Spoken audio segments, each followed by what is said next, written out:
같이 은혜 받으실 말씀을 보겠습니다. 레위기 20장 23절에서 26절까지의 말씀입니다.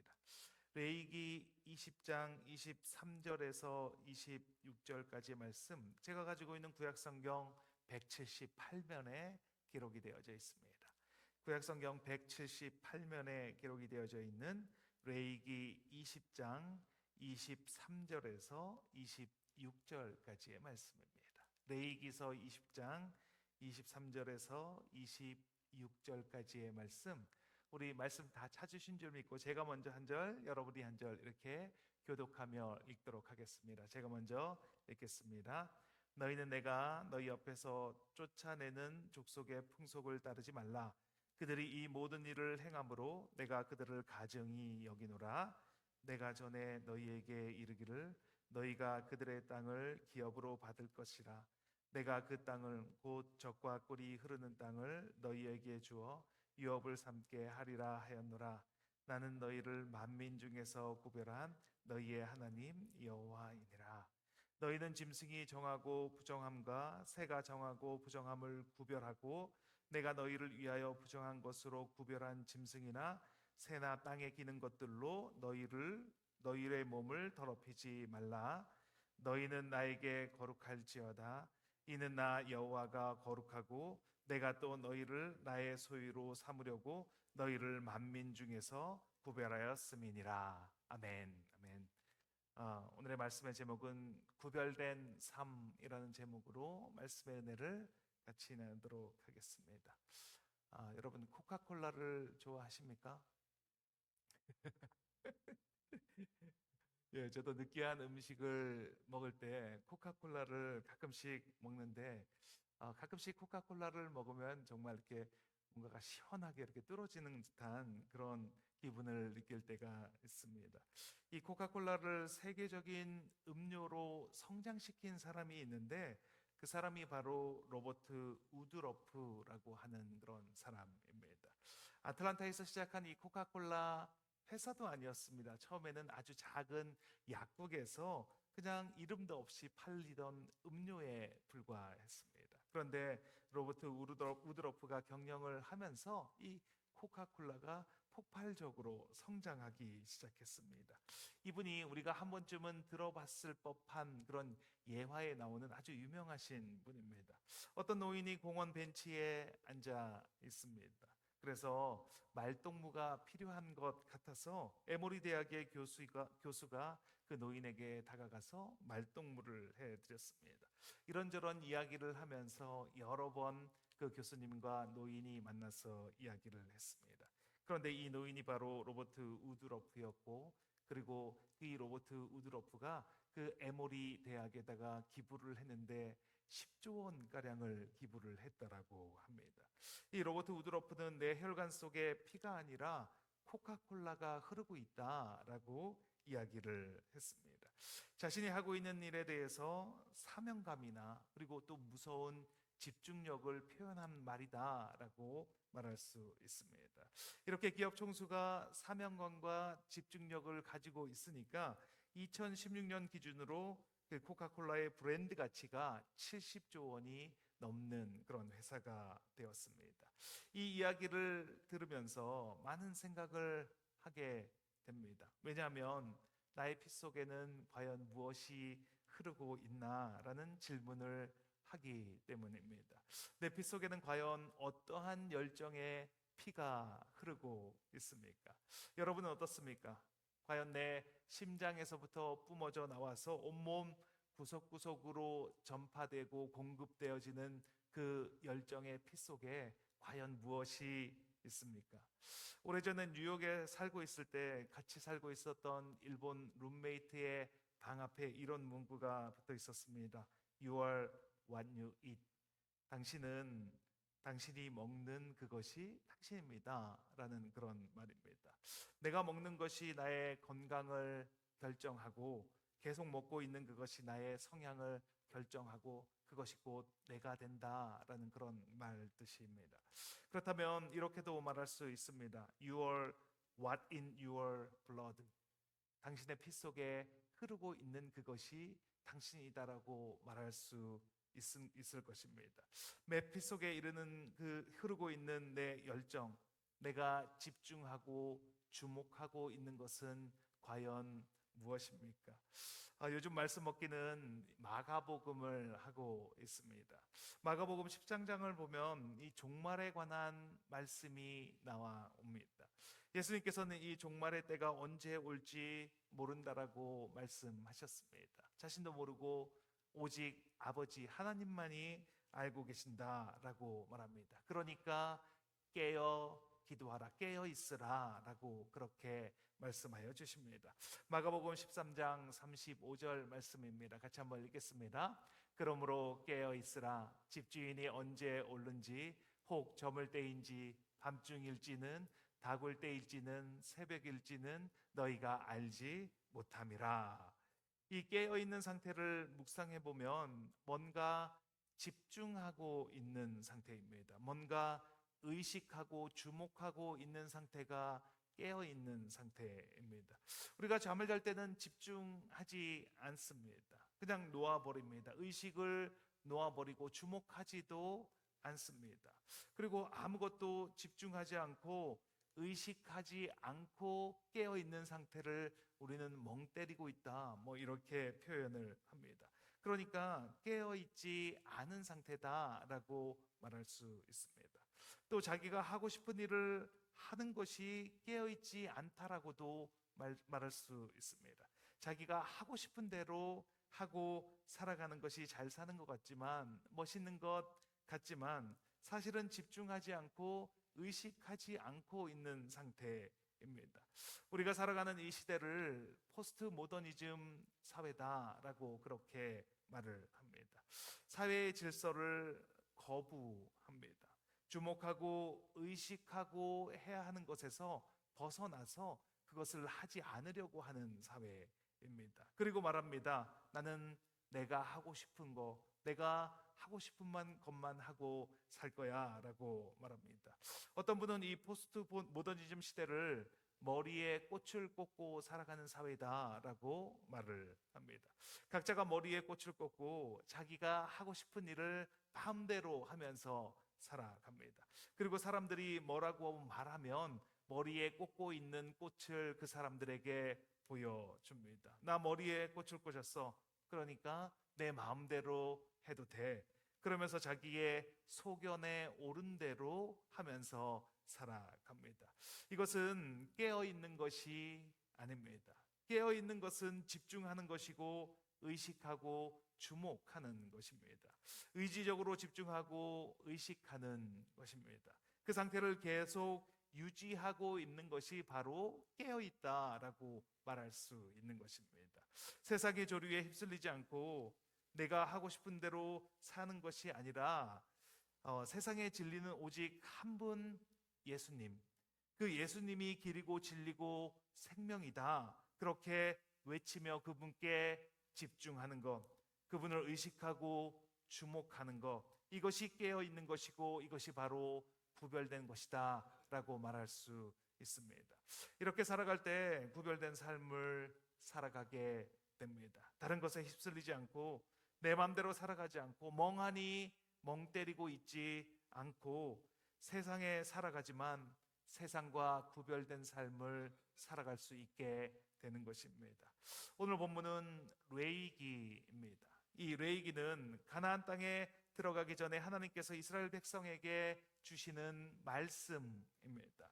오늘 말씀에서는 구별이라는 단어가 3번이나 반복해서 나오고 있습니다. 이 구별이라는 단어를 사전에서 찾아보면 어떤 것과 다른 것을 차이에 따라 나눈 것, 이것을 구별이라고 말합니다. 그러니까 구별되지 않는 것은 차이가 없이 모호한 것, 그 지대가 회색 지대처럼 경계가 사라지는 것이 바로 구별되지 않는 것입니다. 그래서 사단이 하는 일을 경계가 없이 하는 것을 사단이 하는 일입니다. 남자와 여자와의 경계를 모호하게 만들어 버립니다. 공부만 하던 학생이 이제는 공부만 할 수 없게 만들어서 일과 공부를 같이 하게 만듭니다. 어떤 직장인들은 다시 학교로 들어가서 직장과 학교를 병행하게 만듭니다. 청소년과 어른들의 경계를 모호하게 만들어 버립니다. 또 밤과 낮의 구별도 없어지게 만들어 버립니다. 그래서 밤에 자야 할 때 일어나서 일을 하기도 하고, 또 밤에 뭔가 일을 계속하게 해서 밤과 낮의 경계를 없어지게 합니다. 공경해야 할 부모님에 대한 구별도 없어지고, 순종해야 할 위권세에 대한 구별도 없어지게 만듭니다. 그 중에서 가장 심각한 것은 믿는 사람과 믿지 않는 사람의 경계가 사라져 가는 것입니다. 신앙인과 비신앙인의 차이가 별로 없어 보입니다. 교회 출석하지도 않는데 당당하게 기독교인이라고 그렇게 말하는 사람이 생기고, 기독교인은 아니라고 말하는데 그의 삶을 보면 봉사하고 섬기고 순종하는 삶을 살아가는 사람도 있습니다. 그래서 모호하게 만듭니다. 이렇게 해도 괜찮고 저렇게 해도 괜찮다, 아무러면 어떠냐, 그렇게 만들어 버립니다. 그런데 하나님은 오늘 분명하게 말씀하고 계십니다. 만민 중에서 구별한 너희의 하나님 여호와이니라. 너희를 위하여 부정한 것으로 구별한, 너희를 나의 소유로 삼으려고 너희를 만민 중에서 구별하였음이니라 라고 이렇게 말씀하십니다. 오늘 같이 나누고 싶은 말씀은 과연 그러면 구별된 삶은 무엇인지에 관해서 말씀을 나누고 싶습니다. 오늘 말씀을 통해서 구별된 삶을 살아가시는 저와 여러분이 되시길 예수님의 이름으로 축원드립니다. 첫 번째, 구별된 삶은 하나님이 싫어하시는 일을 하지 않는 것입니다. 같이 한번 읽겠습니다. 하나님이 싫어하시는 일을 하지 않는 것입니다. 오늘 본문 레위기 20장 23절 말씀입니다. 같이 한번 읽겠습니다. 너희는 내가 너희 앞에서 쫓아내는 족속의 풍속을 따르지 말라. 그들이 이 모든 일을 행함으로 내가 그들을 가증히 여기노라. 믿는 사람들이 믿지 않는 사람들을 따라가는 것을 우리는 세속화다라고 그렇게 이야기를 합니다. 이 세속화는 인간이 모든 것을 할 수 있다라고 하는 그런 합리주의, 과학주의의 영향으로 이렇게 급속하게 발전을 하게 되었습니다. 그 이야기를 쉽게 말하면 머리로 생각을 하면서 따라가기 시작할 때 이 세속화가 가속화가 되었다라는 것입니다. 제가 어릴 적에는 아버님께서 말씀하시면, 아버지가 말씀을 하시면 가만히 듣고 있었습니다.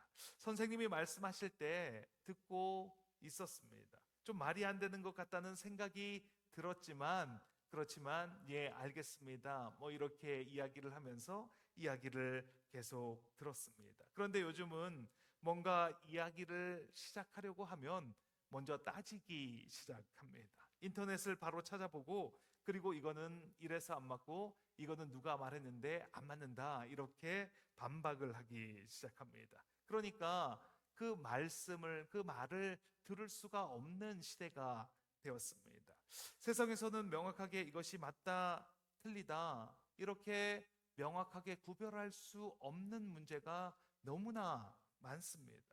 전쟁터에서 적군이 용서를 구할 때 용서를 해야 할지 말아야 할지 너무나 애매한 상황이 됩니다. 의사가 환자에게 하는 그 선의의 거짓말을 해도 되는 것인지 하지 말아야 하는 것인지 헷갈릴 때가 있습니다. 전쟁터에서 적군을 죽이려는 행위가 이게 올바른 행위인지, 사람을 죽여도 되는지, 적군이니까 죽여도 되는 것인지 그렇게 헷갈릴 때가 있습니다. 각자의 상황과 처지에 따라서 그 이야기를 들으면 이것이 맞고 저 이야기를 들으면 저것이 맞다라고 이야기할 수밖에 없는 그런 문제가 너무나 많다라는 것입니다. 그래서 세상은 갈등과 문제와 대립이 생기게 마련입니다.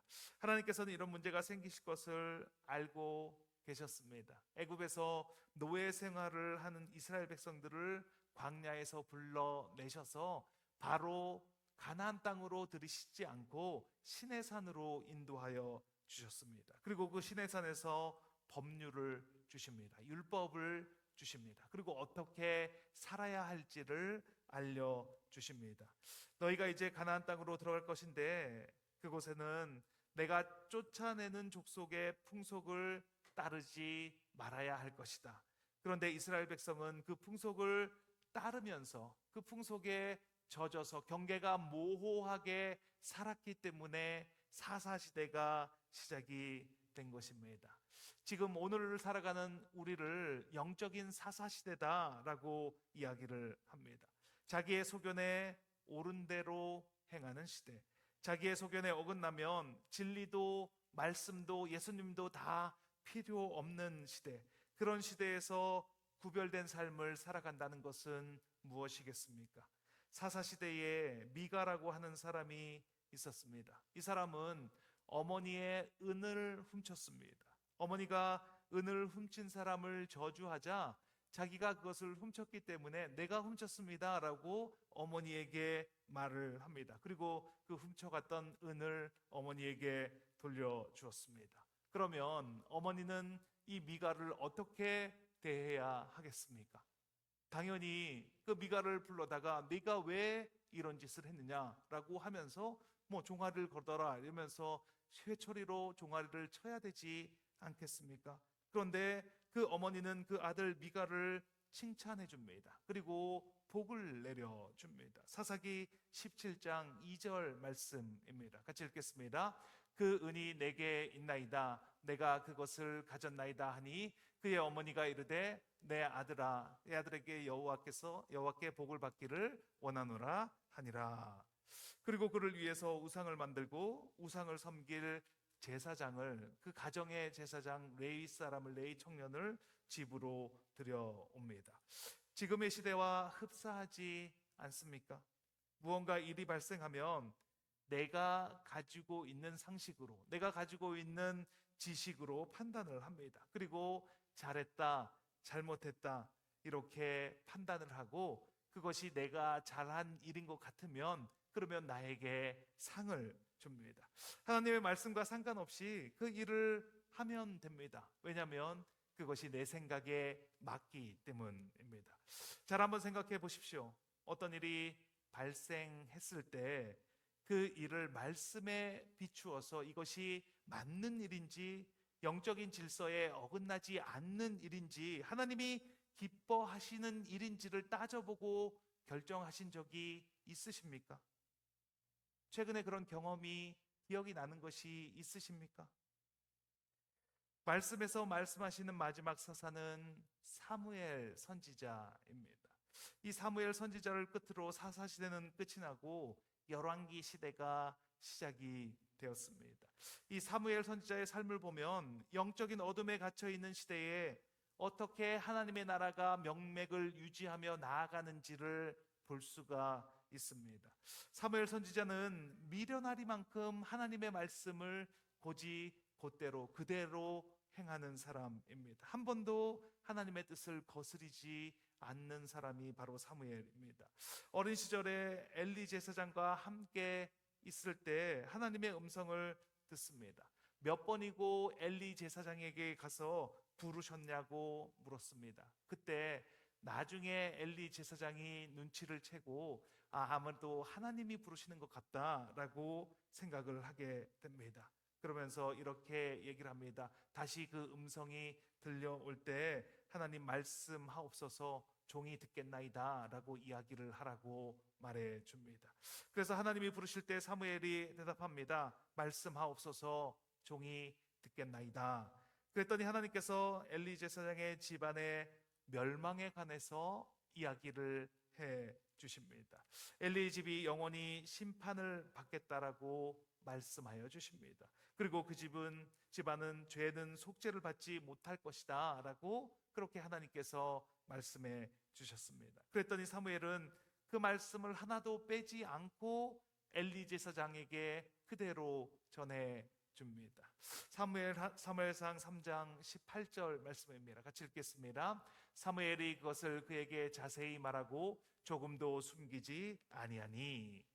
그 사무엘을 통해서 하나님은 이스라엘 민족을 긍휼히 여겨 주십니다. 그리고 다윗 왕을 세워서 하나님 나라를 이어갈 수 있도록 해 주십니다. 하나님이 사무엘과 함께 계셔서 그의 말이 하나도 땅에 떨어지지 않았다라고 성경은 말합니다. 하나님께서 원하시는 구별은 너무나 단순합니다. 너무나 심플합니다. 하나님이 쫓아낸 족속, 하나님께서 싫어하시는 그 족속의 풍속을 따르지 않으면 됩니다. 그들의 풍속이 이치에 맞는지 안 맞는지 따질 일이 아닙니다. 그들의 풍속이 더 인간적이고 더 선할 수도 있습니다. 그것을 따질 일이 아니다라는 것입니다. 하나님께서 그들의 풍속을 따르지 말라고 말씀하셨다면, 그렇다면 그 풍속을 따르지 않으면 됩니다. 그 말씀대로 행하면 된다라는 것입니다. 가나안 땅은 우리가 정복해야 할 땅입니다. 타협하고 적당히 좋은 것이 좋은 것이다 라고 그렇게 얼렁뚱땅 넘어가야 할 사항이 아니다라는 것입니다. 영적인 사사시대인 이 시대에도 마찬가지입니다. 하나님께서 싫어하시는 그 일을 하지 않는 것입니다. 그리고 이것이 맞는지 아닌지를 기도하고 결정하는 것입니다. 말씀으로 점검하고 하나님이 원하시는 것이 맞다라는 확신이 들 때, 그때 발걸음을 내딛는 것입니다. 그렇게 할 때 우리는 구별된 삶을 살게 됩니다. 말씀에 따라서 구별된 삶을 살아가시는 저와 여러분이 되시길 예수님의 이름으로 축원드립니다. 둘째, 구별된 삶은 거룩한 삶입니다. 같이 한번 읽겠습니다. 거룩한 삶입니다. 거룩이라는 말은 히브리어로 코데시라는 단어를 사용합니다. 이 코데시는 분리하다, 구별되다라는 뜻을 가지고 있습니다. 그러니까 거룩하다는 말은 구별된 것이고 구별된다는 말은 거룩하다라는 것입니다. 하나님은 거룩 그 자체이십니다. 하나님의 거룩은 이사야서 6장에 보면 그 거룩함에 대해서 잘 나타나 있는 것을 보게 됩니다.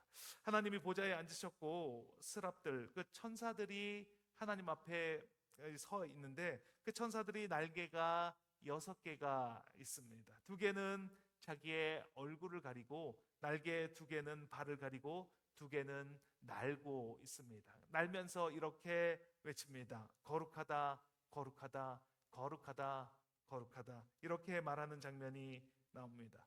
사람들은 천사들만 봐도 놀라기 때문에 천사들이 사람을 만나러 올 때는 상당히 조심하면서 우리에게 다가옵니다. 그리고 처음 하는 말이 무서워하지 말라, 두려워하지 말라, 이렇게 말하면서 천사들이 인간에게 다가옵니다. 세례요한의 아버지 사가랴에게 나타날 때도 무서워하지 말라, 무서워하지 말라라고 말하면서 사가랴에게 나타나셨습니다. 예수님의 어머니 마리아에게 오시면서도 무서워하지 말라라고 그렇게 이야기를 하며 등장을 합니다. 그런 천사들도 하나님을 쳐다볼 수 없을 정도로 하나님은 거룩하신 분이십니다. 그런 하나님께서 레위기 20장 26절에 이렇게 말씀하십니다. 레위기 20장 26절입니다. 같이 읽겠습니다. 나에게 거룩할지어다. 이는 나 여호와가 거룩하고 내가 또 너희를 나의 소유로 삼으려고 너희를 만민 중에서 구별하였음이니라. 거룩은 할 수도 있고 안 할 수도 있는 그런 옵션이 아닙니다. 하나님께서 우리에게 주시는 명령입니다. 하나님은 존재 자체가 거룩하신 분입니다. 거룩하신 그 하나님은 거룩하지 않은, 구별되지 않은 것과 존재적으로 함께 하실 수 없습니다. 그런데 이 거룩이라는 것은 내가 정신을 똑바로 차리고 거룩해야지, 목소리를 거룩하게 내야지, 이렇게 해야 할 때 거룩해지는 것이 아닙니다. 거룩은 관계적인 언어입니다.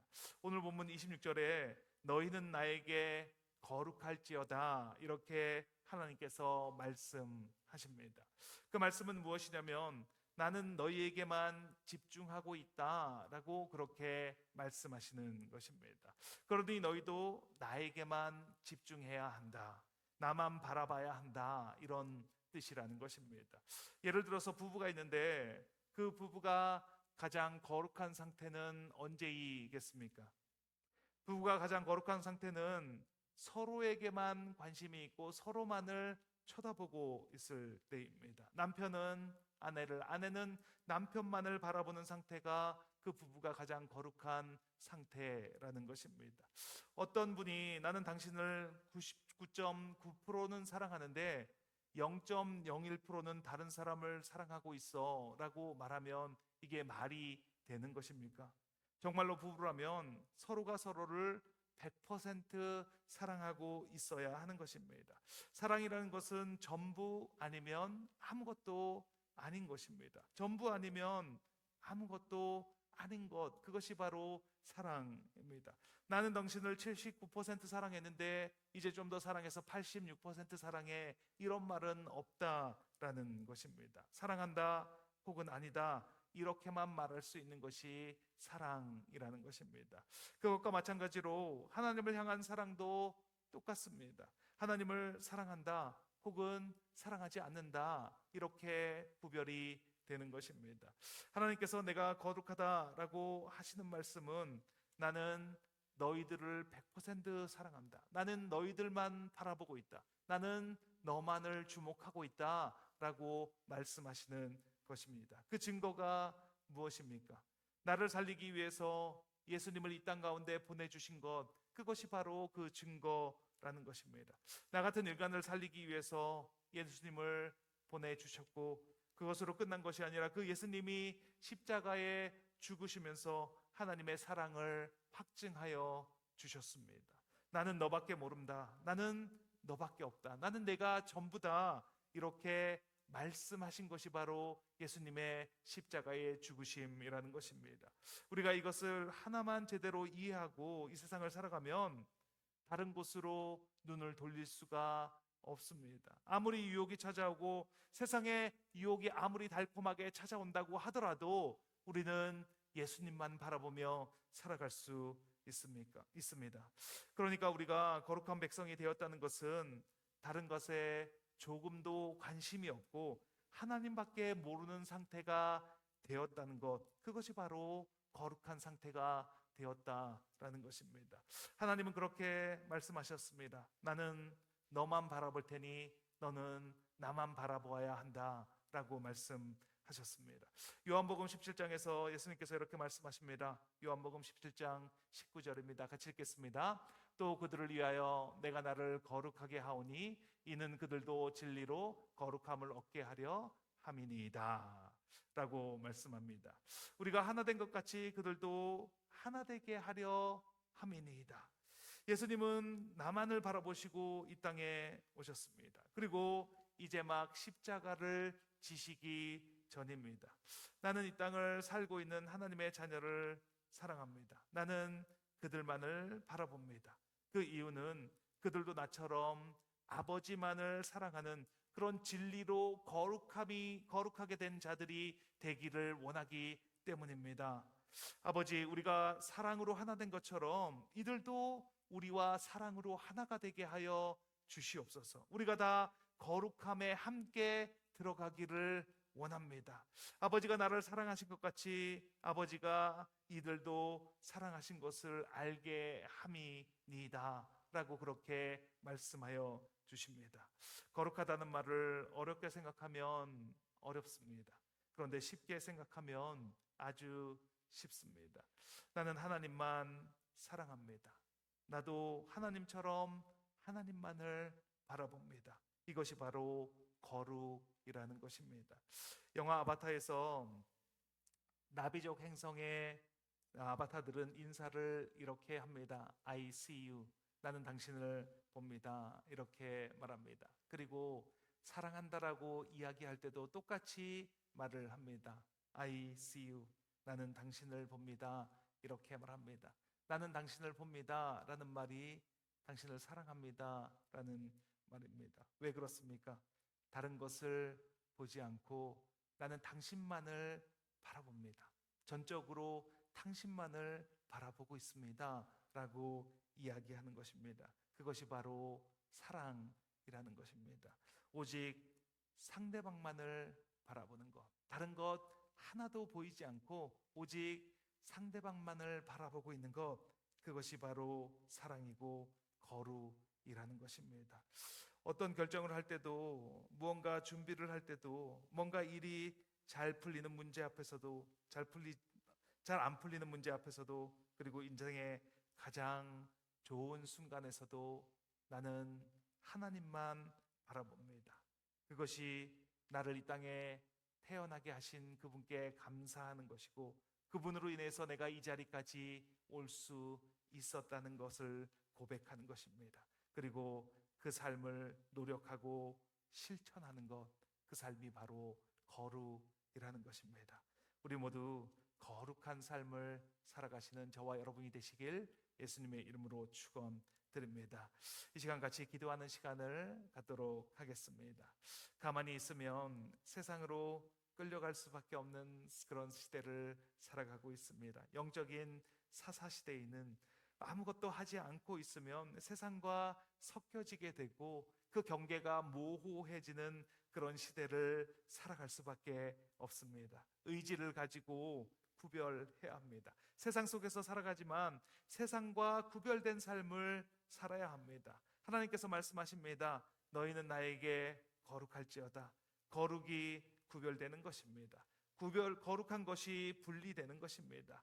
이 시간 세상에서 완전히 돌이키는 시간이 되시기를 바랍니다. 완전하신 그 하나님의 품에 안길 때 세상이 줄 수 없는 그 평안을, 축복을, 그 기쁨을 경험하는 시간이 되시길 바랍니다. 이 시간 기도하면 들어주신 주님께 주님 한번 내치시고 통성으로 기도하시겠습니다. 주여.